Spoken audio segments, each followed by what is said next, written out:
Ang ganda ng t-shirt na to. Perfect ngayong tag-init. Hindi siya mabanasuot. Grabe yung tela nito guys. Cotton talaga. Tapos hindi mabanas, hindi mairita yung texture ng tela nito. Kaya perfect ngayong summer. Grabe, ang ganda ng texture ng tela. Tapos quality, grabe. Sakto lang yung kapal nito. Tapos yung presyo nito, 100 plus lang. Diba? Sobrang sulit. So ganito yung design niya guys. So may iba pang kulay kayong pagpipilian. Ito naman yung likod niya. So grabe kaganda ang t-shirt na to. Grabe. Perfect talaga ngayong summer. So fit natin guys.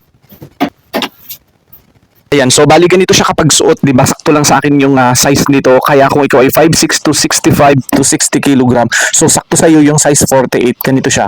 So ang gandang panlakad nito, guys, pamporma, panlabas, pang mall or kahit saan ka pupunta. Kasi yung design niya, guys, simple pero quality, iba yung dating, 'di ba? Makikita niyo yung design dito, ang ganda, ang cute lang nung design. Pero ang gandang pamporma, malakas, parang ang lakas ng dating, ang cute lang talaga. Grabe, maraming available color bukod dito sa suot ko. So kung gusto niyo guys, available yan nandyan sa Yellow Basket, 'di ba? Sakto lang yung haba, kaya go check out na.